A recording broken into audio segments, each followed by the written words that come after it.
Hi everyone, my name is Tom Pettit and welcome to this episode of Beyond Come Follow Me.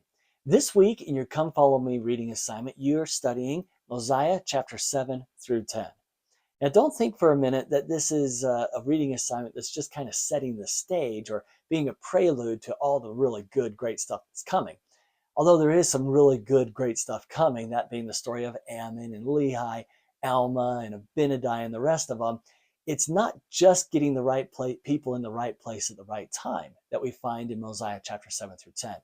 But as these individuals start to have conversations with each other, we find that there are some key phrases and words in their dialogues that really help and teach us the things that the Lord wants us to know to help navigate this crazy world even in our day.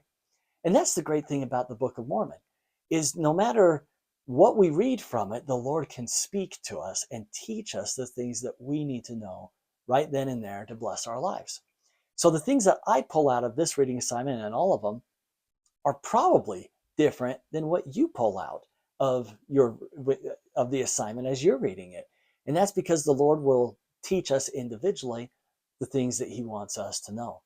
And so in Mosiah chapter 7 through 10, I encourage you not to just look at it as setting the stage for the great lessons to come, but rather look at what the wording is within this reading assignment and let the Lord enlighten your mind and to start just distilling this knowledge that he wants you to know and have. There's a few key phrases and whatnot in this reading assignment that really popped out to me that I'd like to share with you, that I am going to share with you. But of course, before we get into that, we do need to set the stage for what's coming. We need to know who is who and where they are and what they're doing and how they got there. Because right off the bat in Mosiah chapter 7, verse 1, King Mosiah talks about some things that, unless we remember what happened a few weeks ago, we don't know what's going on here. He says, "And now it came to pass that after King Mosiah had continual space for the space of 3 years, he was desirous to know concerning the people who went up to dwell in the land of Lehi Nephi, or in the city of Lehi Nephi. For his people had heard nothing from them from the time that they left the land of Zarahemla." Who are they and what's he talking about? Well, we got to know so that we know what's happening in the next couple of chapters. So if we flip back in the Book of Mormon, back to the book of Omni, and start reading there in verse 27, we now get the background of what's happening here. So in Omni chapter 1, verse 27, "And now I would speak somewhat concerning a certain number who went up into the wilderness to return to the land of Nephi. For there was a large number who were desirous to possess the land of their inheritance." What's going on here? Okay, so King Mosiah has a son named King Benjamin, who has a son named King Mosiah. That's where we are right now in Mosiah chapter 7, is that King Mosiah. Going all the way back to the first King Mosiah, so his grandpa, he gets told by the Lord, "You've got to leave the land of Nephi because the Lamanites are going to kill you." So he gathers up all the righteous Nephites. He leaves the land of Nephi. He heads northward, ends up finding this city called Zarahemla, and finds this group of people who are descendants of Mulek, who came out of Jerusalem.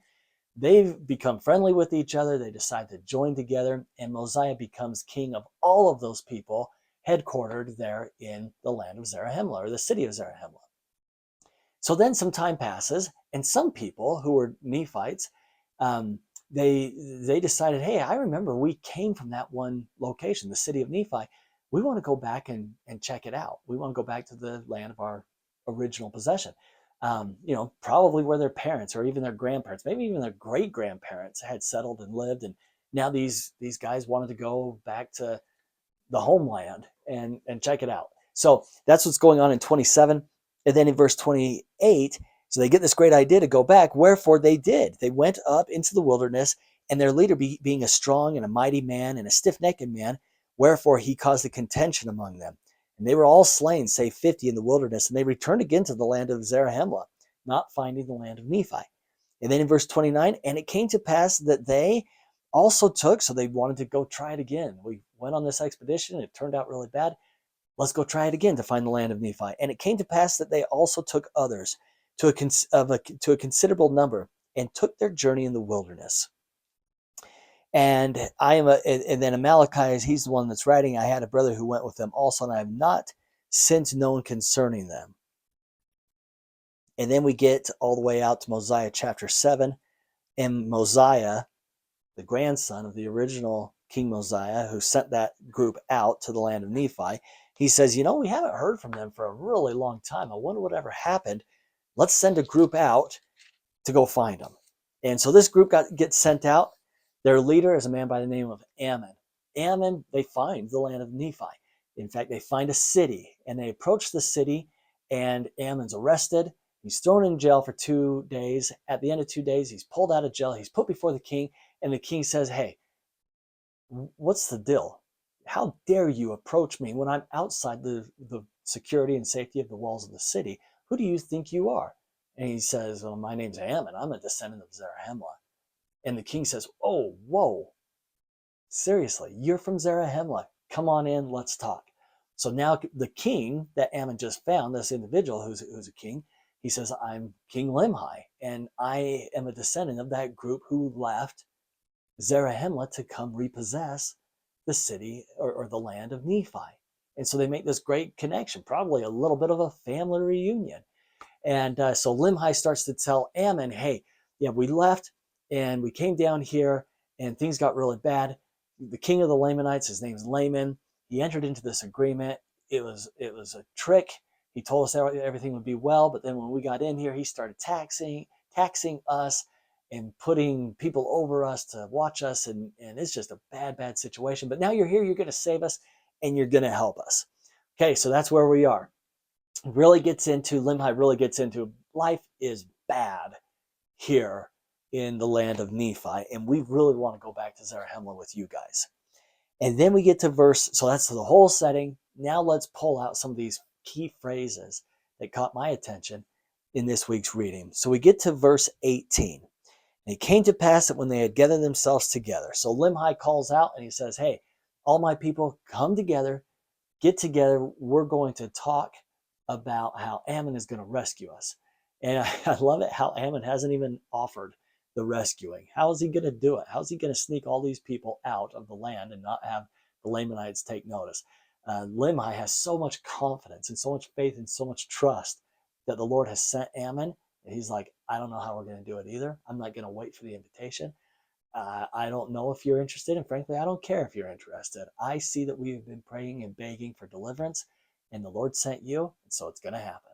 So he gathers all of his people together. He's super excited, and he says, O ye my people, lift up your heads and be comforted, for behold, the time is at hand, or is not far distant, when we shall no longer be in subjection to our enemies, notwithstanding our many strugglings, which have been in vain.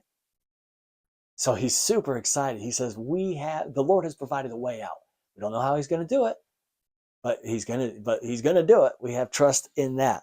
And then he says this, so notwithstanding our many strugglings, which have been in vain, yet I trust there remaineth an effectual struggle to be made.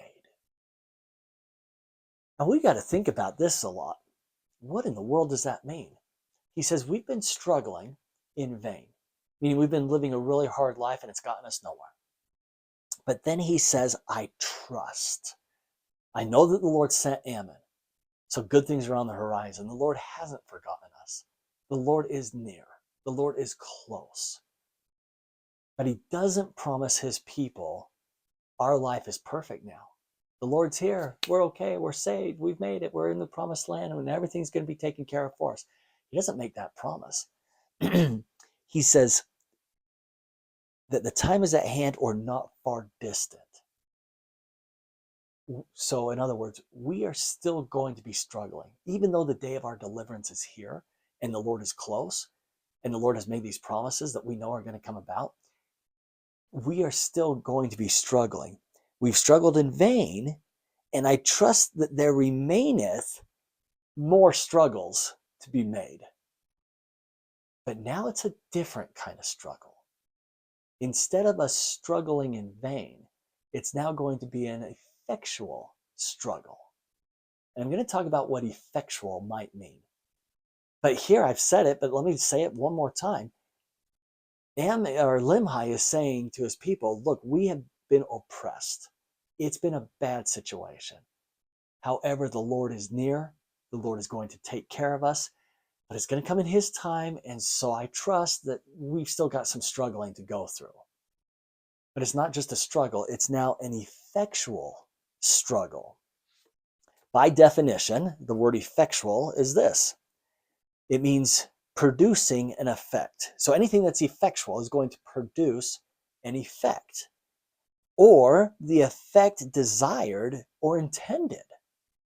So we're going to go through this process to get to a result that we want, or having adequate power or force to actually produce the effect. So it's not just an event that's going to produce the desired outcome, but that event has power to produce the desired outcome. So let's read that again. He says that we are going, yet I trust there remains an effectual struggle to be made. Yes, it's a struggle, it's a trial, it's hard times, but now there's purpose behind it. There's actual purpose, and the purpose is derived from the Lord, or provided by the Lord. Let me give you an example. It's a couple, Francis and Betsy Webster. They're living in England. They've been members of the church for about 20 years. And then in the 1850s, Brigham Young sends notice over, hey, it's time to gather. Come on over and we're going to gather. And so all the saints start making preparations to head over to America and gather with the saints in the Salt Lake Valley. Many of them rightfully saw that letter from Brigham Young as a commandment to gather. So Francis and Betsy Webster, they said, we're going to be obedient. Prophet wants us in Salt Lake, we're going to go. Now, Francis and Betsy Webster were incredibly rich. They had a lot of money. And so as they're making preparations to go, they start selling off their businesses, their land, their home, their possessions, and now their wealth keeps multiplying. They have so much money that getting to Salt Lake is not going to be difficult for them. They're going to buy a ticket on a steam-powered boat that's going to whisk them across the Atlantic Ocean. They're going to buy a first-class ticket on a train that's going to take them from Boston to Cleveland, and then another first-class ticket that's going to take them on a train from Cleveland to Iowa City, Iowa.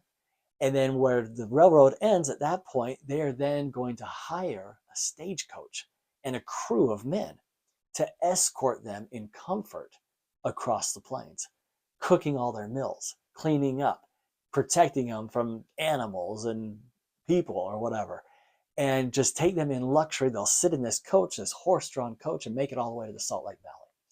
Sounds like a pretty good deal to me. And then another letter comes from Brigham Young. And that letter says, those who have means, excess means, share with others, so that those who can't afford to come will be able to come.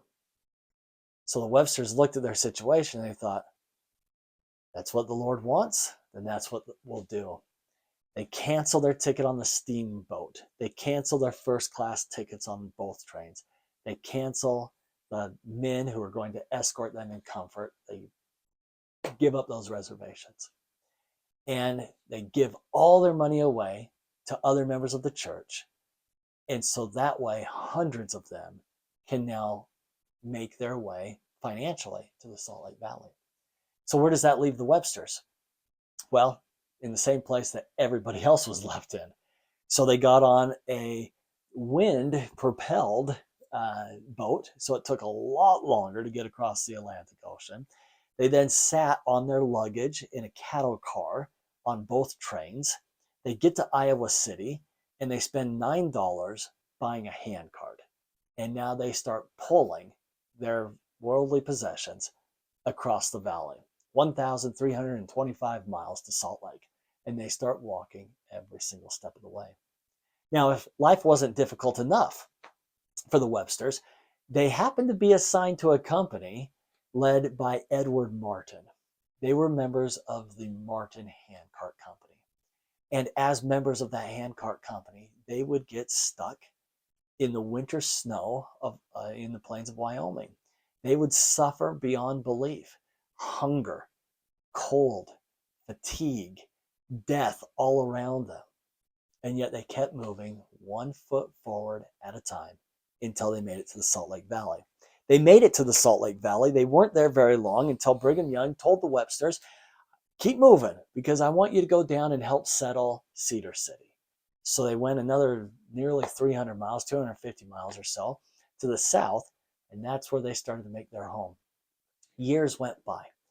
People had come into Cedar City and built up that town, and many years had passed by. And the younger generation, one day in church in a Sunday school class, was talking about the Martin and Willie handcart companies, and they were really criticizing that whole story and saying, boy, they weren't thinking, why did they leave so late in the season? Why did they go so ill prepared? Why this and why that? And they were just really laying on the criticism. There was a man there who wrote down in his journal what happened at that point in the Sunday school lesson. And his journal says this: an old man in the corner sat silent and listened as long as he could stand it. Then he arose and said things that no person who heard him will ever forget. His face was white with emotion, yet he spoke calmly, deliberately, but with great earnest and sincerity. It was Francis Webster. Francis Webster is the man who stood up at the height of this criticism. And he said this: I ask you to stop this criticism. You are discussing a matter you know nothing about. Cold historic facts mean nothing here, for they give no proper interpretation of the questions involved. Was it a mistake to send the handcart company out so late in the season? Yes. But I was in that company, and my wife was in it. We suffered beyond anything you can imagine, and many people died of exposure and starvation. But did you ever hear a survivor of that company utter a word of criticism? No, because every one of us came through with the absolute knowledge that God lives, for we became acquainted with him in our extremities. I have pulled my handcart when I was so weak and weary from illness and lack of food that I could hardly put 1 foot ahead of the other. I have looked ahead and seen a patch of sand or a hill slope, and I have said, I can only go that far, and there I must give up, for I cannot pull the load through it. I have gone to that sand, and when I reached it, the cart began pushing me. I have looked back many times to see who was pushing my cart, but my eyes saw no one. I knew then that the angels of God were with us. Was I sorry that I came by handcart? No, neither then nor any minute of my life since. The price we paid to become acquainted with God was a privilege to pay, and I am thankful that I was privileged to come in the Martin Handcart Company. The Websters, along with so many others in that handcart company, went through an effectual struggle. A struggle, a hardship, yes. Was it in vain? No. It was an effectual hardship. One, by definition, produced an effect or the effect desired or intended, or having adequate power or force to produce the effect. By trusting in the Lord, they went through an effectual struggle, which produced a greater blessing than they could have ever imagined. The price we paid to become acquainted with God was a privilege to pay.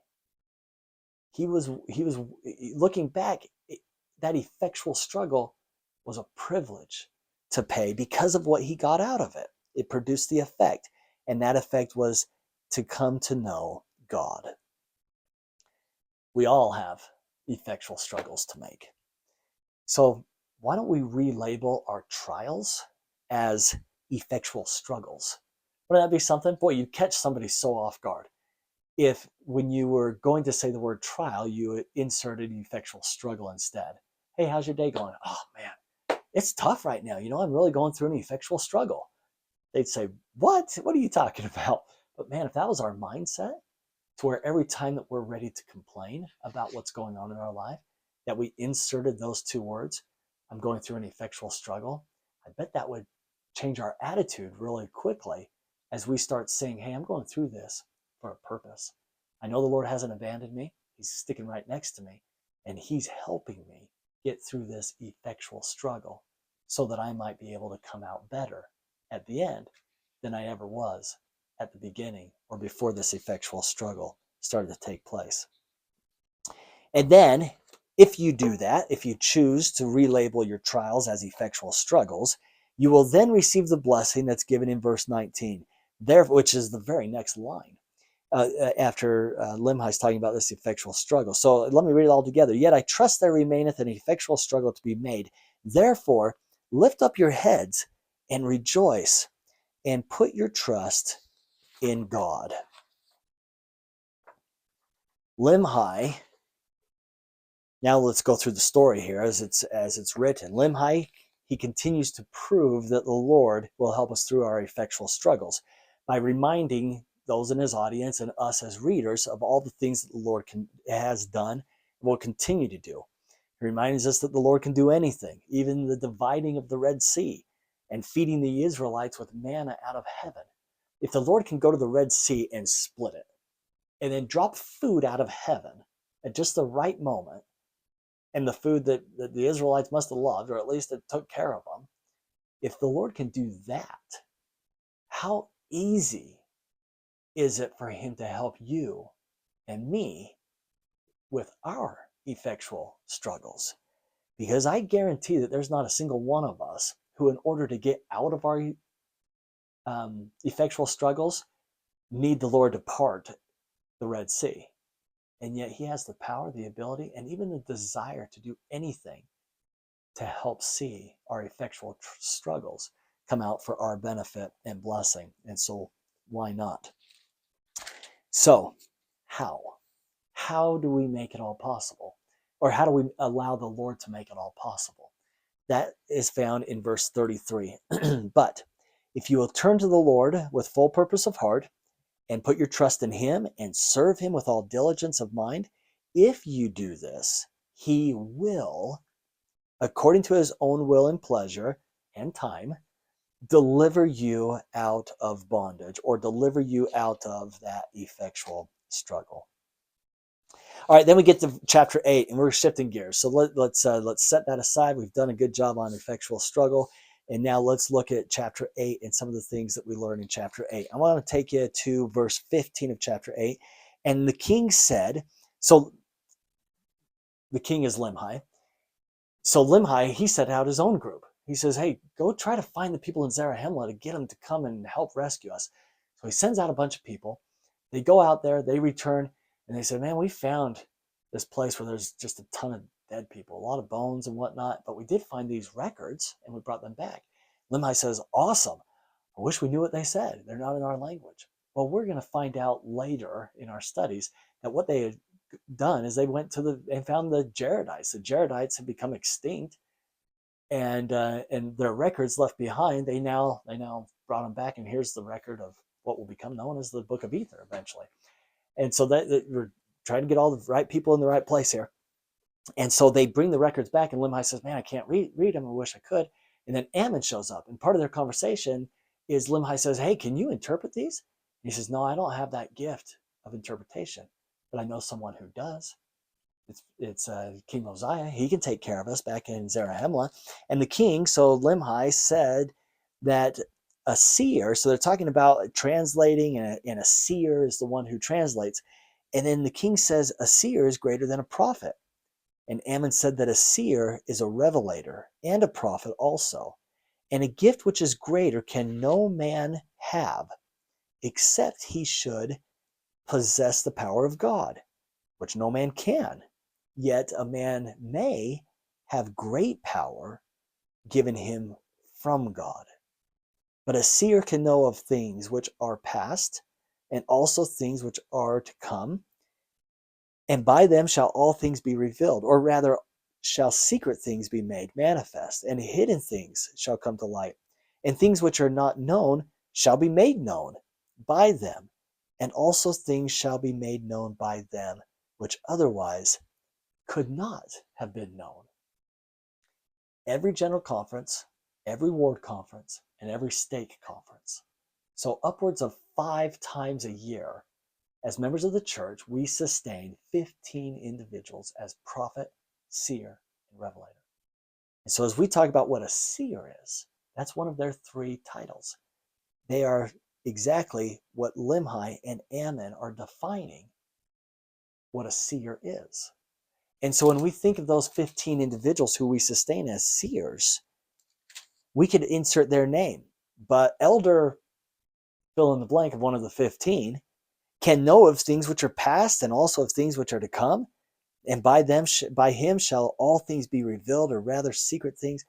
Now, if we truly believed that, if we really had faith that these individuals are the living definition of what Ammon and Lehi are describing here, I think we would cling a little tighter to their conference addresses, to everything that they say.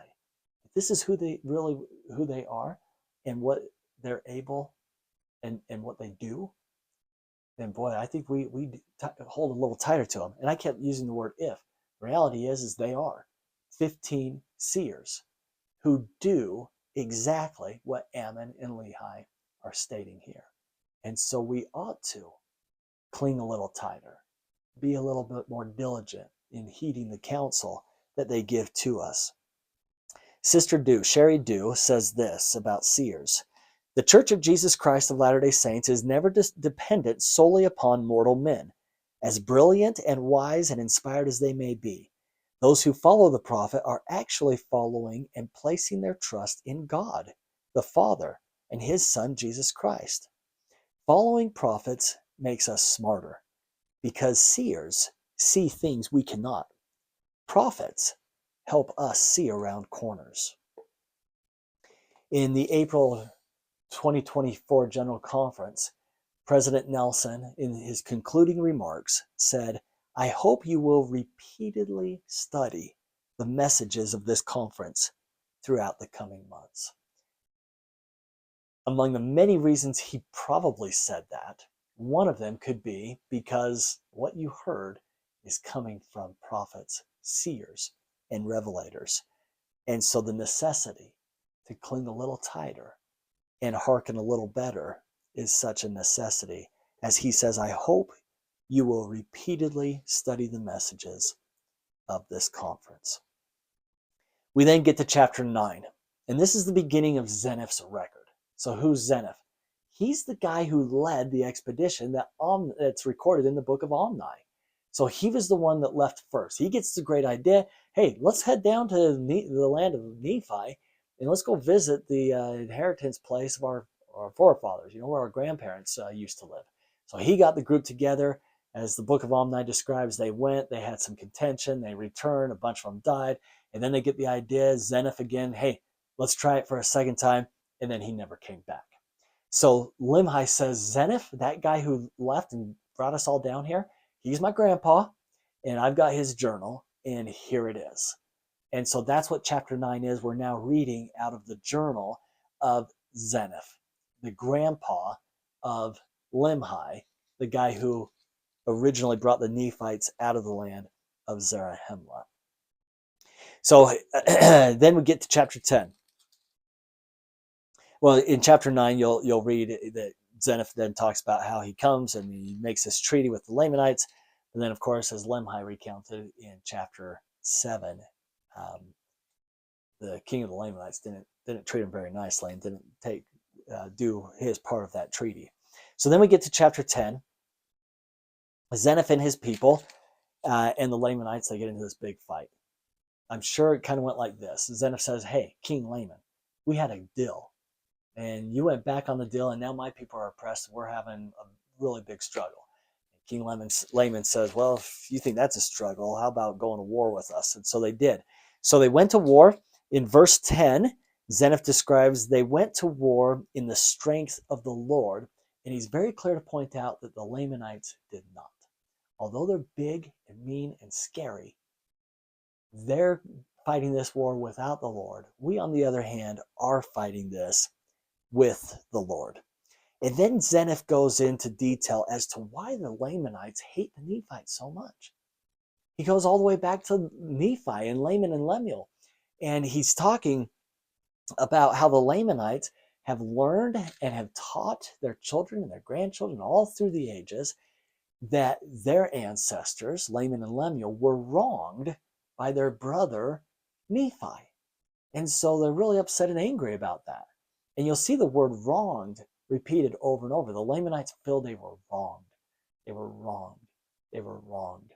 And by being wronged, they now feel justified in their hatred and in their desire to get revenge. I think that's one of the number one problems in the world today. People get offended, and so they feel justified in lashing out in contention. And they say, and they feel justified in that contention because they were wronged by someone. It can be just as small as a little bit of road rage. It can be as big as a war that's going on in the world. And a whole bunch of other examples in between as well. But we see this, and I see this as a warning. One of the many warnings that the Book of Mormon offers us about our day. Hey, you're going to feel wronged. Give it up. It's okay. Get over it, instead of using it as justification to lash out. President Nelson recently gave that talk in General Conference about contention and the need for peacemakers. And it's the message that the Book of Mormon, this week in particular, is giving us as well, that very same counsel and warning. Then we get down to verse 17. And thus they, meaning the Lamanites, have taught their children that they should hate them, and that they should murder them, and that they should rob and plunder them, and do all they could to destroy them. Therefore they have an eternal hatred towards the children of Nephi. Simply because they felt as though many years ago, even hundreds of years ago, they were wronged by their uncle Nephi. Elder Uchtdorf says this: when it comes to hating, gossiping, ignoring, ridiculing, holding grudges, or wanting to cause harm, please apply the following. Stop it. Now, my own commentary on that, to follow up Elder Uchtdorf's, would be what a world it would be if we followed this example. Seems like a warning from the Book of Mormon specifically for us today and the world as a whole. And that's Mosiah chapter 7 through 10. And I say these things in the name of Jesus Christ. Amen.